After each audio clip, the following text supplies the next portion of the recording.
Most confessions happen after evidence is found, after witnesses talk, after police already know what happened. This case became infamous for the opposite reason. A man walked into a police station and confessed to a violent crime that no one knew had happened. Welcome to Tales Beyond the Flame.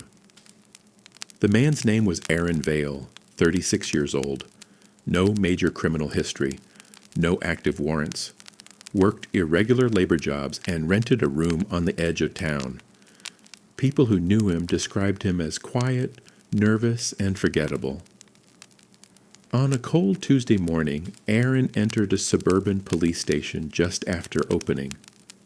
He approached the front desk and asked to speak with detectives. When asked why, he reportedly said only 4 words. "I need to confess." Officers assumed it would be something minor, an old assault, drug possession, a theft. Instead, Aaron calmly stated that 3 nights earlier he had killed a man and buried the body near an abandoned pumping station outside town. The desk officer asked for the victim's name. Aaron said he didn't know it. He claimed they had argued after meeting by chance at a late-night takeaway shop. He said the fight escalated. He struck the man with a metal tool from his car, then panicked, then drove the body to an industrial access road and buried it. The problem was immediate. No one had been reported missing matching that description. No murder scene had been discovered. No blood evidence had been found anywhere. No witness had reported a fight. There was, as far as police knew, no crime to confess to. Detectives still interviewed him formally. At first, Aaron seemed cooperative. He described the victim as male, mid-40s, heavy build, dark jacket, work boots. He claimed the burial site was shallow and marked by broken concrete nearby. He gave directions with surprising detail. Enough detail that investigators organized a search team that same afternoon. They found the pumping station. They found the cracked concrete slabs. And after less than 30 minutes of digging, they found a body. Male, middle-aged, heavy build, dark jacket, work boots. The remains were buried exactly where Aaron said. The station was immediately sealed as a homicide scene. News spread quickly.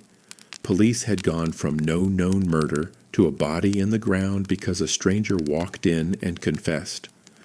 But once the discovery was made, the case became even stranger. The dead man was identified as Martin Hales, 47, divorced, worked casual shifts as a mechanic, lived alone. He had not been reported missing because he often disappeared for days at a time. Friends assumed he was drinking somewhere or staying with someone. That explained why no alert had been raised. It did not explain Aaron. There was no known connection between the 2 men, no shared workplace, no family link, no mutual friends, no social media contact. Nothing obvious placing them together. Then detectives reviewed CCTV from the takeaway shop Aaron mentioned. There was no footage of Martin there that night, no sign of Aaron either. The cameras had captured dozens of customers. Neither man appeared. Aaron then changed part of his statement. Maybe it was a different shop. Maybe he had the night wrong. Maybe they met somewhere else first. His certainty began to erode, yet the body was still where he said it would be. And there was more. During the autopsy, forensic examiners found Martin had not died 3 nights earlier. He had likely been dead for at least 3 weeks. That single finding changed everything. If Martin died weeks earlier, Aaron could not have killed him during the recent fight he described. At minimum, he was lying about the timeline. At worst, the entire confession was fabricated. But how could someone fabricate a burial location no one else had found? Detectives pressed harder. Aaron's story shifted repeatedly. Sometimes he claimed self-defense. Sometimes he said he barely remembered it. Other times he insisted he had only helped move the body after someone else committed the murder. Then he would return to saying he acted alone. Interviews stretched over days. Psychological assessments were ordered. Aaron showed signs of paranoia, anxiety, and possible delusional thinking, but doctors could not conclude he was detached from reality enough to invalidate questioning. Police searched Aaron's room.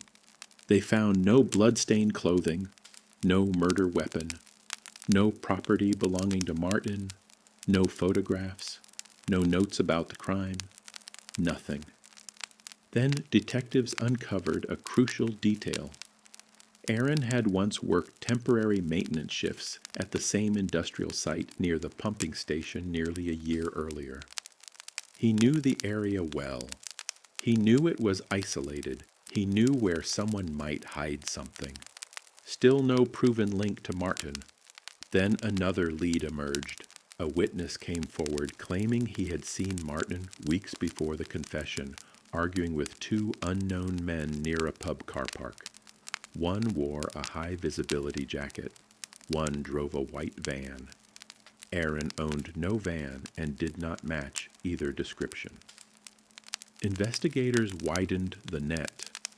Phone records showed Martin's mobile last connected near the pub district, not the pumping station.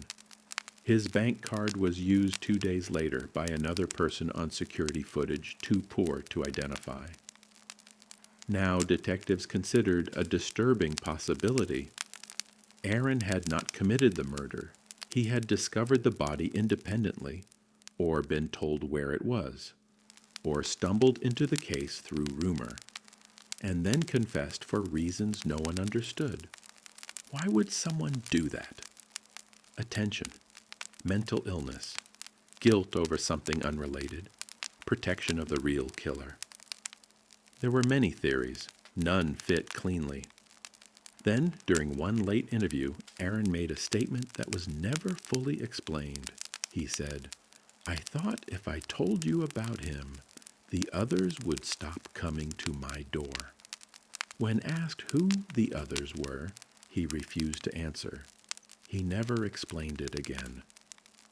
Charges against Aaron became complicated. He was eventually charged with interfering with a corpse and misleading police, but prosecutors hesitated on murder due to the contradictions and lack of direct evidence. Before trial could proceed, Aaron was found unresponsive in custody from natural medical causes. With his death, many answers died too. Martin Hale's homicide remained officially unsolved. No confirmed killer, no motive, no proven connection to Aaron Vale. Only one certainty remained. Without Aaron walking into that station, Martin's body might have stayed hidden for years. Some investigators believed Aaron was involved somehow, but minimized his role. Others believed he was a disturbed opportunist who inserted himself into a real crime. And a few thought the strangest possibility of all, that someone wanted the body found, but did not want to reveal themselves. So they sent Aaron instead. To this day, the file remains open. And buried in the interview transcripts is the question detectives could never answer. How did he know where to dig?